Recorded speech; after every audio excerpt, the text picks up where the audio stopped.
3, 2, 1. You ready? You're listening to the Real Pineapple Podcast Network.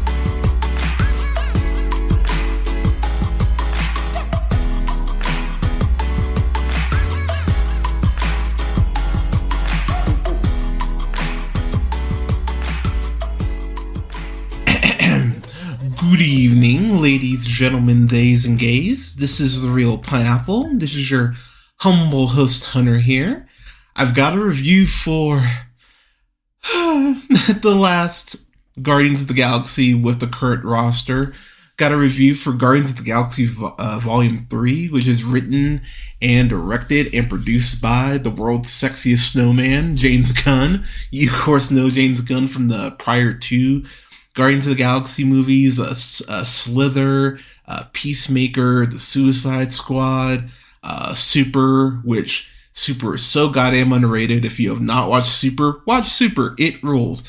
But, of course, it stars Chris Pratt, Bradley Cooper, Karen Gillan, Dave Bautista, Vin Diesel, Palm Klimatev, Chuck Wooji joining the MCU as the High Evolutionary. There's a ton of people in this movie. Sean Gunn, Maria Baklava. It's stacked cast. So, if you've listened to the podcast or listened to my prior two reviews for the Guardians films, I love James Gunn. I've been a fan of James Gunn for years. I think he has an incredibly brilliant mind. And if you remember when he got fired from Marvel, after Guardians of the Galaxy Volume 2, and those Republicans put that hit piece out, essentially, to re-earth those old tweets about those pedophile jokes that he made that, at the end of the day, just weren't funny. They weren't funny jokes. You swing and you miss. Isn't it amazing how Republicans will be offended by jokes about kids and yet won't pass gun control legislation? It's amazing. It's amazing how their minds work. But James, Marvel, Disney, they cave to the pressure like fucking morons, and they fired James Gunn. And I think he was fired for 6 months, 8 months, something like that. And that is something. While say what you will about Chris Pratt, I have my issues with some of his politics, but what I will say, clearly a good friend, because the Guardians wrote that open letter to Disney, to Marvel, talking about how James Gunn should be brought back.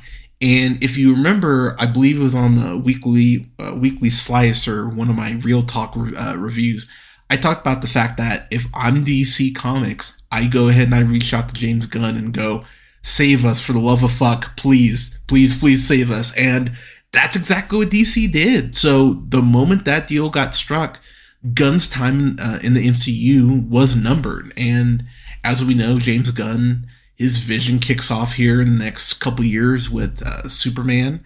And he's the new head of DC. He's going to be helping spearhead where DC goes. And if this is any indication, then holy shit, DC's in amazing fucking hands. It's kind of amazing how James Gunn has really grown with the MCU. And one thing I love about James Gunn is that you can feel the Star Wars influences. He clearly wanted to make his own space opera. And if you've read Guardians of the Galaxy through their multiple iterations and through their multiple teams, that's exactly what it is. It is a space opera.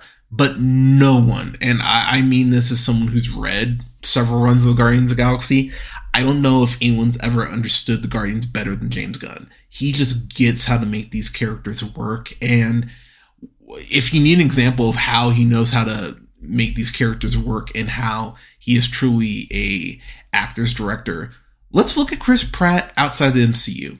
Chris Pratt has given genuinely incredible performances as Star-Lord in the MCU. I think him in Guardians of the Galaxy Volume 2 and in Infinity War, the way he's so tortured by Thanos and Gamora and their connection, it's probably the best acting in Chris Pratt's career. Like, it's kind of incredible.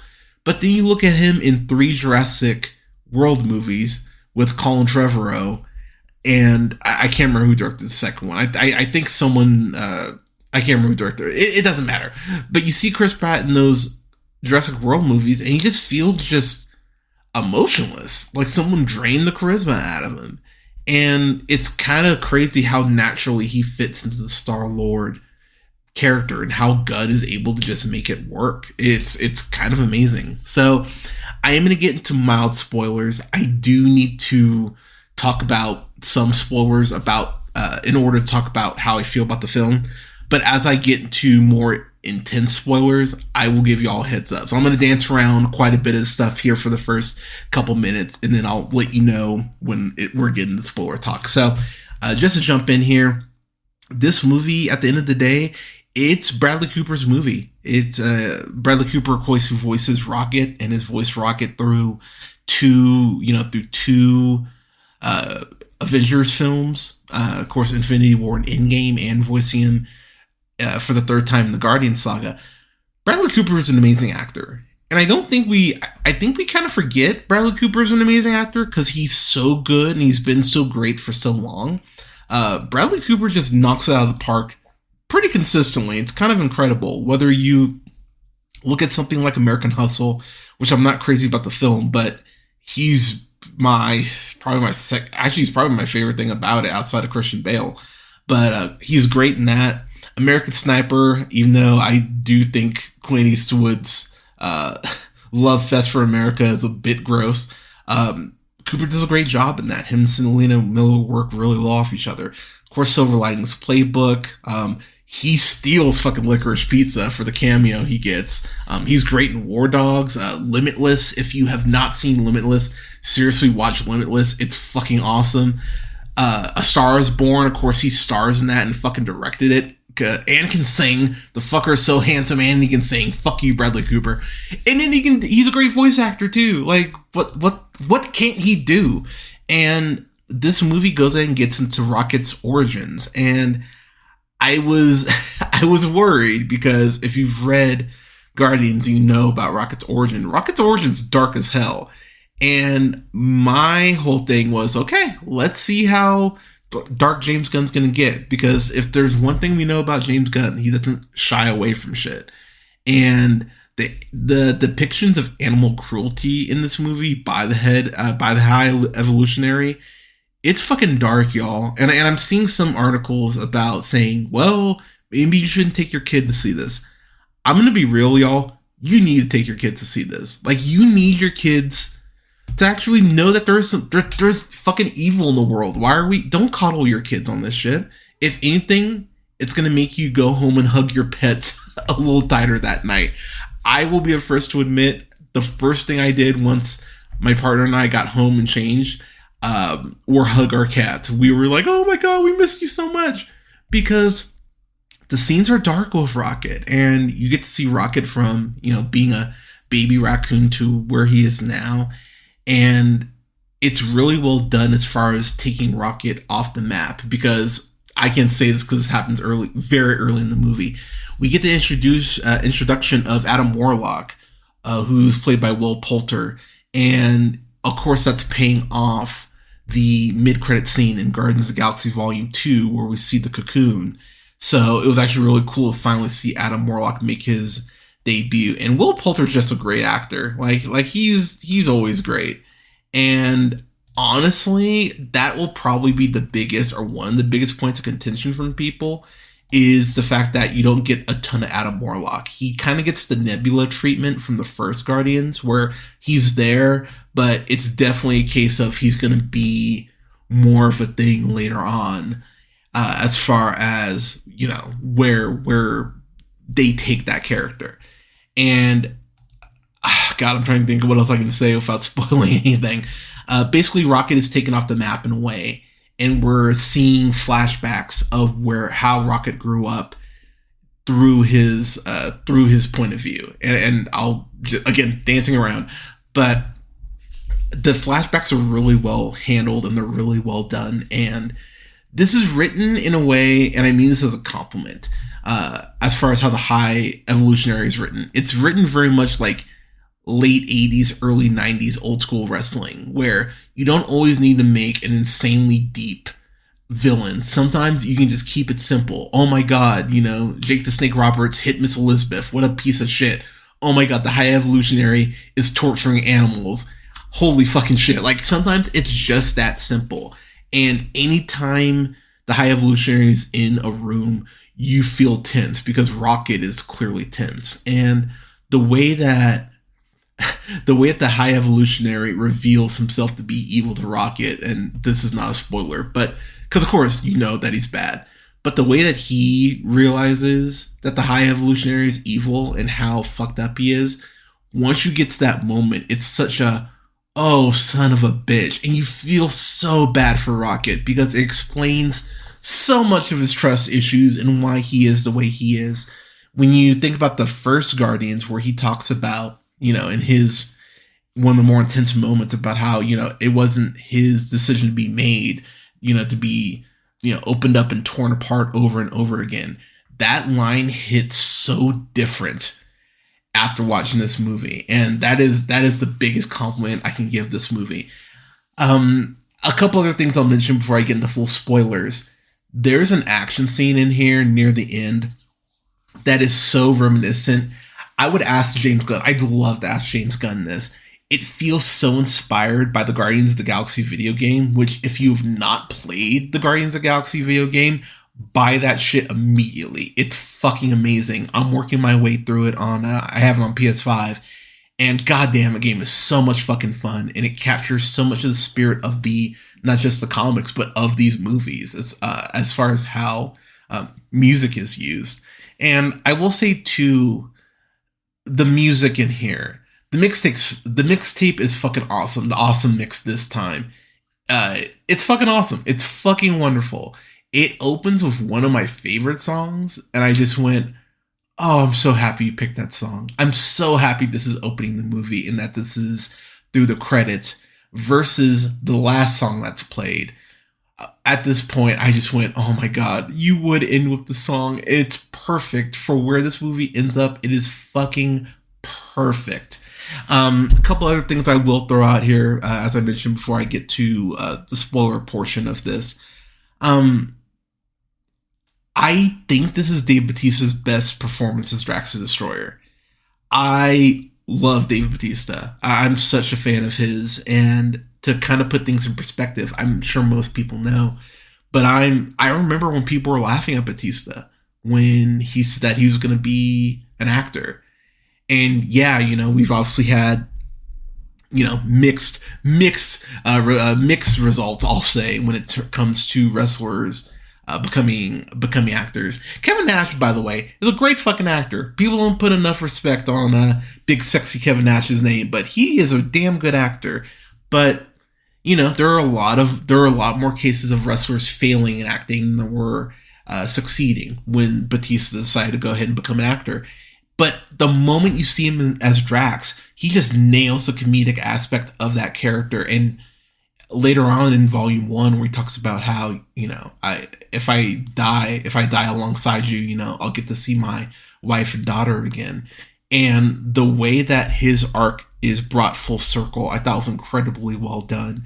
And there's some emotional moments with him and Mantis where you go, wow, Drax is a cool dude, but he's just someone who's been hurt and is trying to get over it. And that's really the theme of the Guardians in this movie in particular. It's about Peter Quill trying to move on or potentially get back together with Gamora, even though this Gamora that he is introduced to is not the Gamora that he obviously fell in love with. Gamora, once again, played by Zoe Saldana.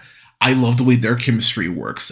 Karen Gillan has just been, I think, the silent MVP in these movies, and seeing her and where Nebula, seeing her performance, it just makes me appreciate her more. And her comedic timing in particular, the very dry humor works so well here in moments. I will say that is going to be something that might catch people off guard a little bit. This is still definitely a very funny movie. I would say it's more dramatic than funny, but for me and for what is happening in this movie, that actually works and actually enhances the movie. I think the laughs work better because there are fewer of them. So I actually like that. I actually like the way that Gunn plays that. So getting to my, so I'm going to give my grade now, and then I'm going to go ahead and go into the spoiler talk portion. So for me, for how hard I cried, and I have to be real, y'all. If you've seen that Will Ferrell gif where he's drinking wine in his chair, and it's shaking because he's crying, that was me. That was me in the theater. That was me sipping my beer and shaking, and I was crying so hard at points I was spitting my beer back out. I could not stop crying. Between this and Wakanda Forever, Marvel, what are you trying to do? Why are you making me sad? God damn it! But yeah, I think this is the best of the three. I slept on this for a couple nights. I didn't want to say it before I really had the conviction to go, yep, I'm 100% in this point of view. I love this movie. I genuinely love this movie. I think James Gunn knocked this out of the park. This is my second favorite thing they've done in Phase 4, right behind Falcon the Winter Soldier. I dug the hell out of Spider-Man No Way Home. I dug the hell out of Multiverse of Madness. If you've listened to that review, I love Multiverse of Madness. This is the best thing they've done outside of Falcon and the Winter Soldier since Phase 4. I love this movie.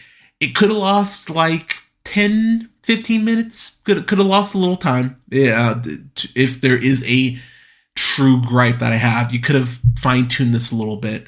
This is 2.5 hours. You could have gotten this done in 2 hours 15 or even 2:20.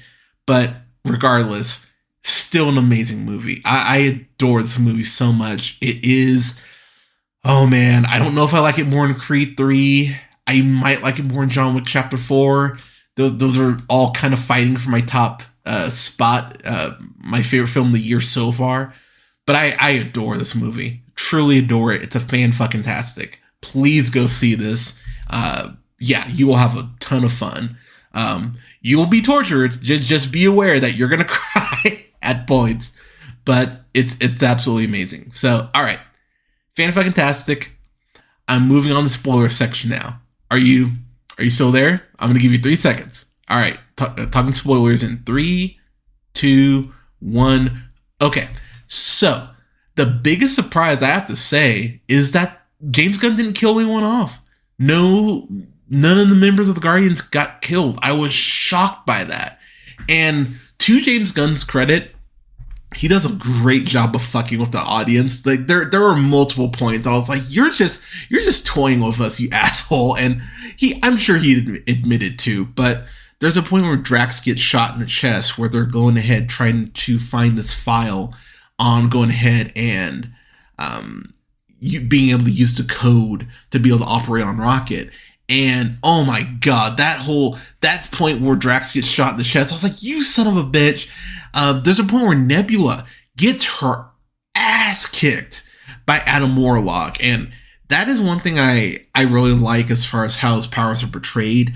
Adam Warlock has his look. It's just enough of the old school Silver Age look, but modernized. Like, I love the old Silver Age shit. I love how dumb and cliche and cheesy it is. Why does Spider-Man have a Spider-Man van? Shut up, Hunter. I love that dumb shit. But Adam Warlock's look here and the way his powers are represented really fucking worked for me. But there's a couple points where Nebula looks like she's gonna bite the dust, and you're just like, oh my god. There's one scene in particular that is specifically done to make you think that Mantis, Nebula, or Drax, because they're all trapped in this room. Like, they could, all three of them could be fucked. Like, the movie does such a good job of just fucking with you, and yet no Guardians died. I was really surprised by that, honestly. And yet, for where these characters end up, and I just kind of want to go through here real quick. So let's start with Star-Lord. So Star-Lord survives. He's still around. He goes ahead and actually goes back to Earth and goes ahead and meets his grandpa, or reunites his grandpa, which was really fucking sweet. Like, that was a moment, the way that was done, I went, I fucking love this. And so So they're discussing this one of their the neighbor's lawns, and Star Lord is just talking to him, and he's reading a newspaper, and then the screen cuts to black, and it says the legendary Star Lord will return. So what's interesting about that is the legendary Star Lord is a mini series that Marvel produced from 2014 to 2015, where it's just Star-Lord doing his own thing. And so I think personally that's going to be a Disney Plus series. We could get, now I don't know how Comic-Con's going to work with the writer's strike. I'm sure they'll still announce projects and shit. But personally, I think they're going to go ahead and confirm that maybe at Comic-Con, if not at D23 this upcoming year. We're going to get confirmation on that. I think Chris Pratt will be back for sure. Clearly, this means that they have other plans for him.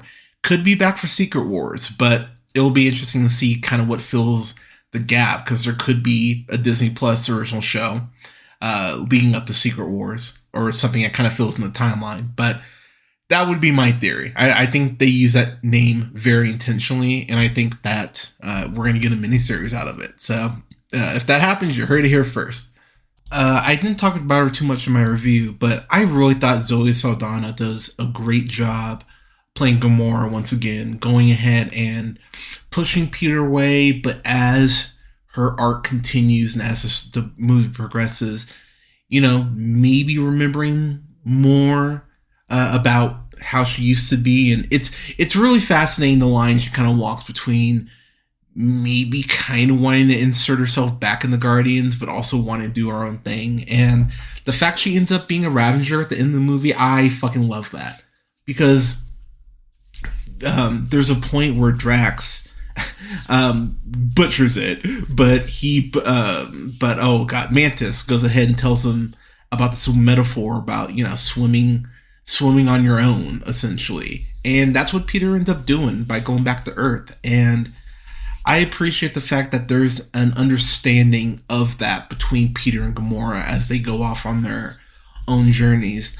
Zoe Saldana has already said that she's done playing Gamora, that, she's moving on. And honestly, I don't think you need to bring the character back. If you do, and you bring in another, bring in someone else to play it, cool, that's awesome, you could do that.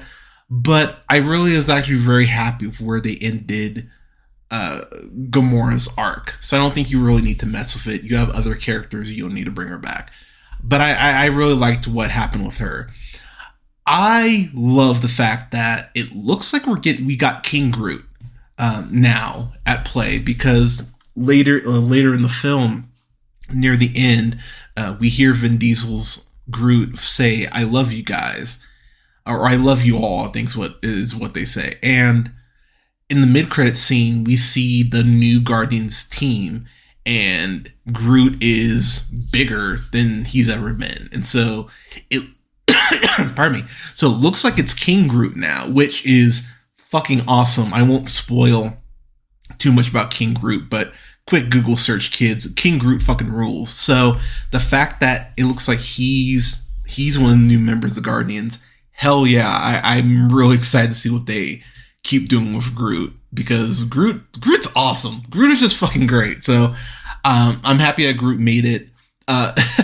First off, in the movie, when Adam Warlock goes ahead and lands on Nowhere and just fucks Nowhere up, damn near destroys Nowhere, the way I love the first fight we get between Adam Warlock and the Guardians, and in particular how Groot and him, Groot using his vines and everything, and his branches versus Adam Warlock's cosmic powers. I thought that whole sequence, that whole face-off was really well done, and I can't wait to see what they do with Groot moving forward. I'm really excited that Groot is going to still be a thing.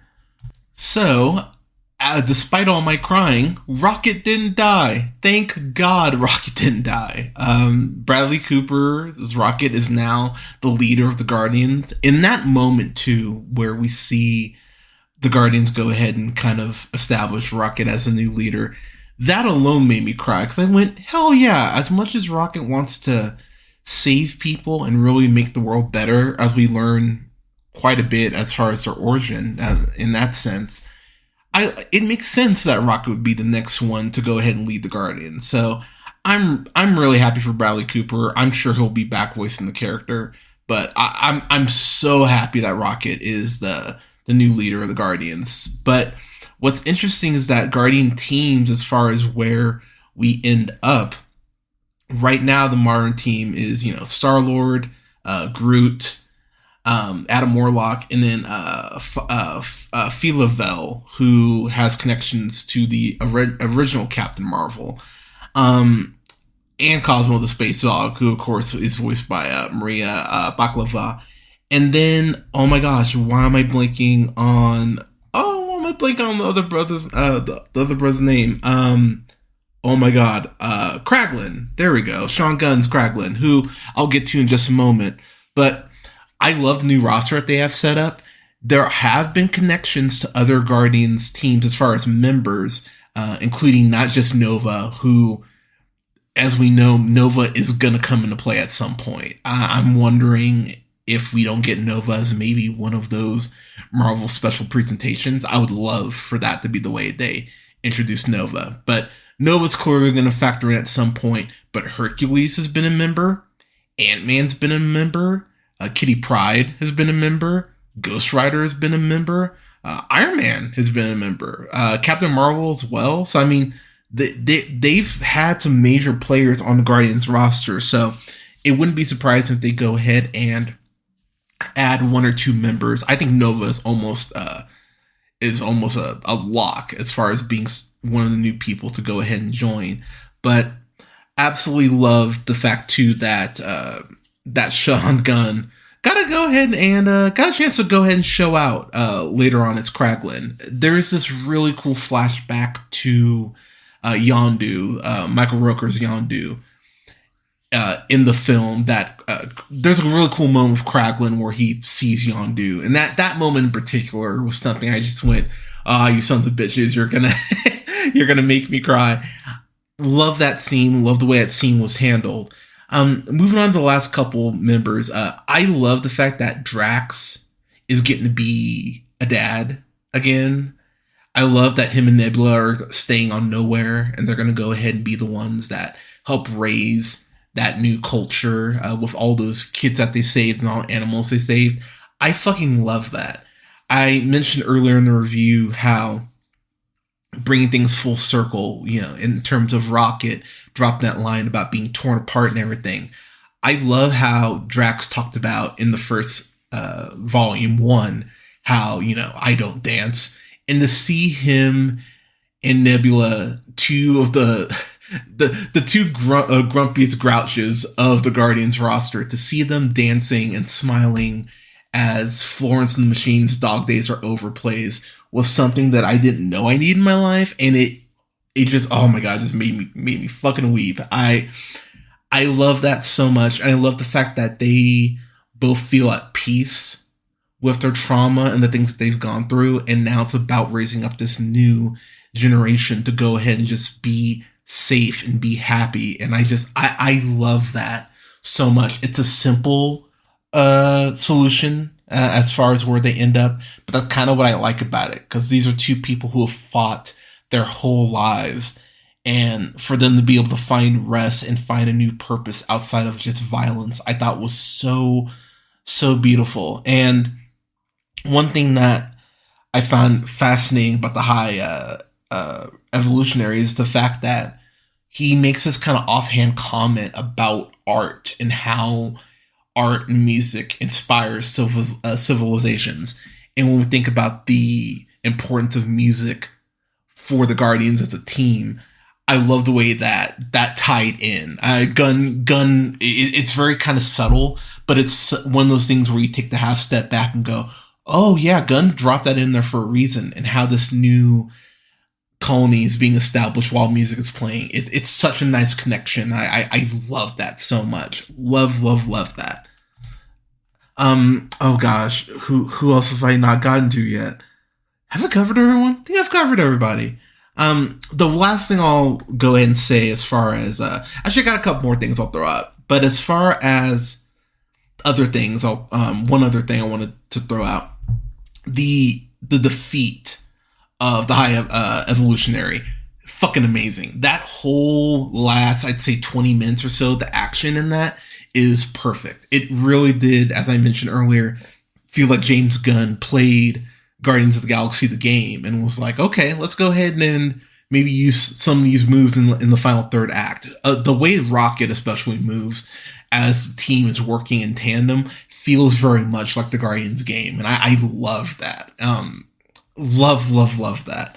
But I was going to mention, I talked about earlier in the review how Rocket was being lied to, obviously, by the High Evolutionary, and when Rocket realizes he's being lied to, the way that he goes ahead and snaps on him and just starts ripping at his face.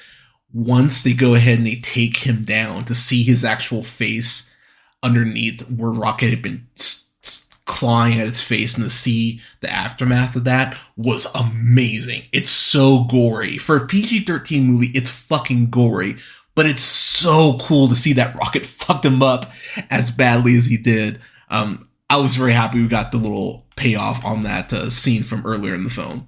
So, last thing I'll go ahead and I'll throw out. I didn't really talk about where Mantis ends up. She goes ahead and just goes off by herself with these two creatures. I think the Agolefs from the opening of Guardians Volume 2. She goes ahead and goes off with two of those. And I don't think we see Mantis again, but Palm, you did an amazing job. Her being the empathetic one of the team, I really like the way they explored that too. How she just kind of snaps on Drax and Nebula at a point because they're always making fun of her. But she is like the most adult person out of the Guardians because she's the one who's required to feel everyone's emotions and yet go ahead and push hers to the side. I really like the way they closed her arc out. But outside of the legendary Star-Lord now and the new Guardians team, where are we going next? That's a big question.